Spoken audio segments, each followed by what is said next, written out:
Hello, welcome back to tips and tricks by Aiden. ഇന്ന് നമുക്കൊരു യാത്ര പോയാലോ? ലണ്ടൻ്റെ കുറച്ച് നഗര കാഴ്ചകൾ കാണാനായിട്ട് നമ്മൾ ട്രെയിനിനാണ് പോകുന്നത്, അതും അണ്ടർഗ്രൗണ്ട് സർവീസ്. നോക്കിക്കേ, ബ്രിട്ടീഷുകാർ പണിത സാധനമാണ്. എത്ര കൊല്ലം പഴക്കമുള്ളതാണെന്നറിയാവോ? ഇപ്പോഴും നല്ല സ്ട്രോങ് ആണ്, അതും നല്ല നീറ്റായിട്ടും. എവിടെയും ഒന്നും അഴുക്കുകളോ ഒന്നും കാണാനില്ല. നമ്മുടെ നാടിനെ നമ്മൾ കുറ്റം പറയുകയല്ല, എന്നാൽ പോലും എവിടെയും ആരും തുപ്പിയോ ഒന്ന് കുത്തി വരച്ചോ ഒന്നും ഇട്ടിട്ടില്ല. നല്ല നീറ്റാണ്. നമ്മളിത് ഭൂമിക്കടിയിലോട്ട് ഇറങ്ങുവാണേ. നമ്മളിവിടെ എസ്കലേറ്റർ യൂസ് ചെയ്യുമ്പോൾ കണ്ടില്ലേ, നമ്മൾ റൈറ്റ് സൈഡ് നമ്മൾ യൂസ് ചെയ്യണം. ലെഫ്റ്റ് സൈഡിൽ കൂടെ ആൾക്കാർക്ക്, അതായത് തിരക്കുള്ളവർക്ക് പോകാനായിട്ട് നമ്മൾ വഴി എപ്പോഴും അവർക്ക് മാറ്റി കൊടുക്കണം. ഇത് ഏകദേശം ഒരു 60-68 മീറ്റർ താഴ്ചയിലാണ് കേട്ടോ നമ്മളീ പോകുന്ന ട്യൂബ് സർവീസ് ഉള്ളത്. നമ്മളിത് ഫസ്റ്റ് ടൈമാണ് എക്സ്പീരിയൻസ് ചെയ്യുന്നത്. ഇത് നമുക്ക് ഇറങ്ങുമ്പോൾ നമ്മൾ ചിലപ്പം എന്താ പറയുക, താഴോട്ടേക്ക് വീഴുന്ന പോലത്തെ ഒരു ഫീലിംഗ് ഒക്കെ നമുക്ക് ചിലപ്പോൾ തോന്നാറുണ്ട്. കാരണം അത്രയും അതുപോലെ തന്നെ കുത്തനെയുള്ള ഇറക്കം പോലെ തന്നെയാണ്.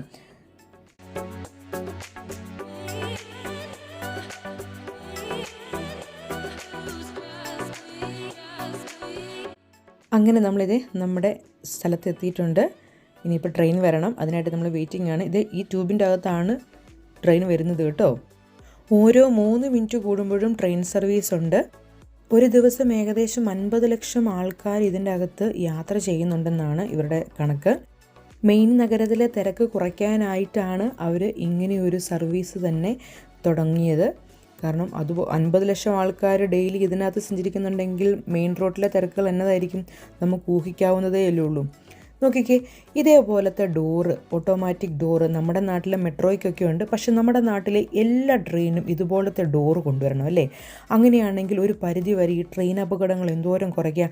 ഈ ഡോറിൻ്റെ വാതിൽക്ക് നിന്നിട്ടുള്ള അപകടങ്ങളും ട്രെയിൻ എടുക്കാൻ നേരത്ത് ഓടിച്ചാടി കയറിയിട്ടുണ്ടാവുന്ന അപകടങ്ങളും എല്ലാം നമുക്ക് കുറയ്ക്കാൻ പറ്റും. ഈ ട്രെയിന് നോർമൽ ട്രെയിനെ അപേക്ഷിച്ച് ലേശം ഹൈറ്റ് കുറവാണ്. ട്രെയിനിൻ്റെ സൈഡിലൊക്കെ പോയി നിന്ന് കഴിഞ്ഞിട്ടുണ്ടെങ്കിൽ നമ്മുടെ തല മുട്ടുന്ന പോലെയൊക്കെ തോന്നും നമുക്ക്. ഇതിനകത്ത് മർദ്ദം കൂടുതലാണ്. അപ്പം നമ്മുടെ ചെവിയൊക്കെ അടഞ്ഞു പോകുന്ന പോലത്തെ ഒരു ഫീലിങ്സ് ആയിരിക്കും നമുക്ക് ഇതിനകത്ത് നിൽക്കുമ്പോൾ തോന്നുക. അങ്ങനെ നമ്മുടെ സ്റ്റോപ്പിലെത്തി, നമ്മളിറങ്ങി, ട്രെയിനിൻ്റെ ഡോറൊക്കെ അടഞ്ഞു. ട്രെയിൻ അവിടെ നിന്ന് എടുത്തു. എല്ലാ സ്റ്റോപ്പിലും അവർക്ക് ഓരോ മിനിറ്റുങ്ങാണ്ടേ സ്റ്റോപ്പുള്ളൂ. അതിനുള്ളിൽ ആൾക്കാർ കയറി ഇറങ്ങി പോകും. ചില സ്ഥലങ്ങളിൽ 2 മിനിറ്റ് ഉണ്ടാവാറുമുണ്ട് കേട്ടോ.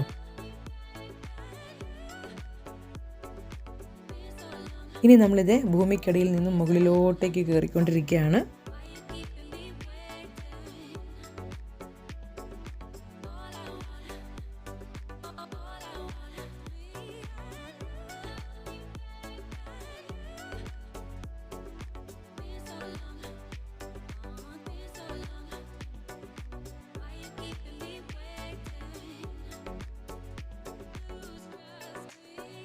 അങ്ങനെ നമ്മൾ പുറത്തിറങ്ങി. ഇനി നമുക്ക് പുറത്തെ കാഴ്ചകളൊന്ന് കാണാം.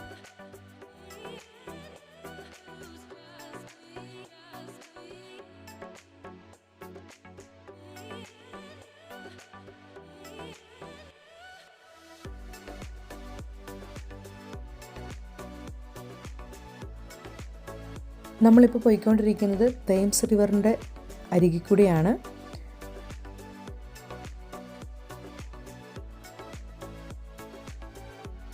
പണ്ടിത് ഒരു ഷിപ്പ് യാർഡ്, റിഗോ ഒക്കെ ആയിരുന്നു. പക്ഷേ ഇപ്പോൾ അതൊന്നുമില്ല. ഇപ്പോൾ ഇവിടെ ഊബർ ബോട്ട് സർവീസ് മാത്രമാണ് ഈ നദിയുടെ അക്കരെ നിന്നും ഇക്കരെ വരാനായിട്ട് ആൾക്കാർ ഉപയോഗിക്കുന്നത്. ഇത് കടലാസ് തോണിയല്ല കേട്ടോ, പക്ഷികളാണ്.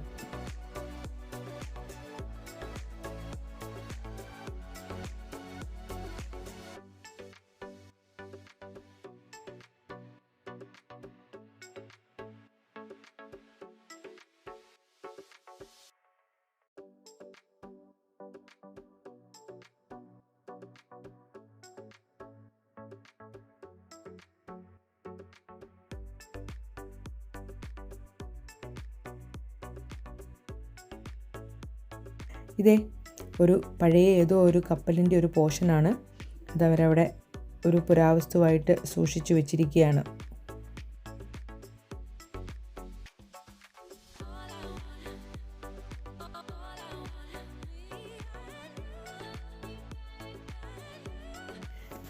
ഈ കൂടാരത്തിനകത്തോട്ടേക്കാണ് നമുക്ക് പോകേണ്ടത്. ഇത് കണ്ടാൽ ഇങ്ങനെയൊക്കെ ഇരിക്കുമെങ്കിലും എൻ്റെ മക്കളെ ഇതിൻ്റെ അകം കാണേണ്ട ഒരു സംഭവമാണ് കേട്ടോ.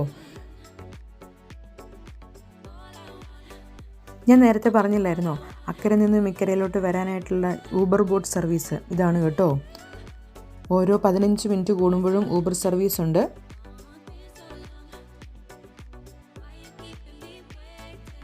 ഇപ്പോൾ ഒരു സൂത്രം കാണിച്ചു തരാവേ.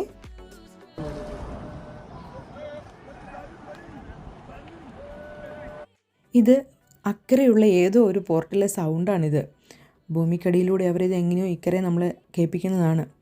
എന്തൊക്കെ സംവിധാനങ്ങളാണ്. എന്നാണേലും രസമുണ്ട്. ഒരു പുതിയൊരു സംഭവം. ഇവിടുത്തുകാർക്കിത് പുതിയതല്ല, നമ്മൾക്ക് പുതിയൊരു കാര്യം.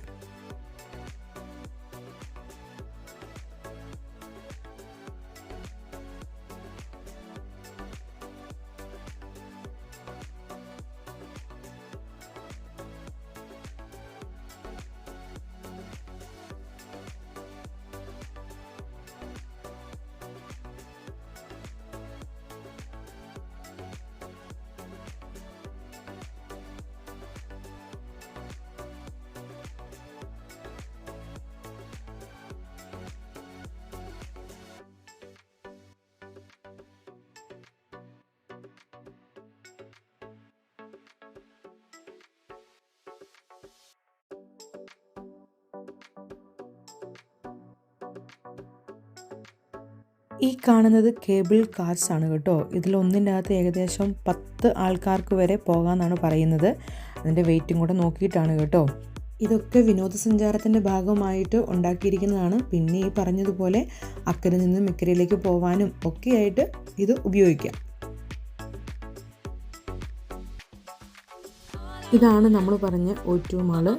നമ്മളിതിൻ്റെ അകത്തോട്ടേക്ക് കയറാനായിട്ട് പോവുകയാണ്. ഇത് ലോകത്തിലെ ഏറ്റവും ജനപ്രിയമാർന്ന തത്സമയ വിനോദ ചില്ലറ വിൽപ്പന കേന്ദ്രമാണ് O2 മാൾ എന്നാണ് ഇത് പറയപ്പെടുന്നത്. 2007 ഇത് ആരംഭിച്ചത്. ഇതിന് പിന്നിലൊരു വലിയ കഥയുണ്ട്. അതൊക്കെ നമുക്ക് വേറൊരു വീഡിയോയിൽ വിശദമായിട്ട് പറയാം.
നമ്മൾ നേരത്തെ കണ്ടില്ലായിരുന്നു മഞ്ഞ ഷീറ്റൊക്കെ വലിച്ചു കെട്ടി കൂടാരങ്ങൾ പോലത്തെ സാധനം.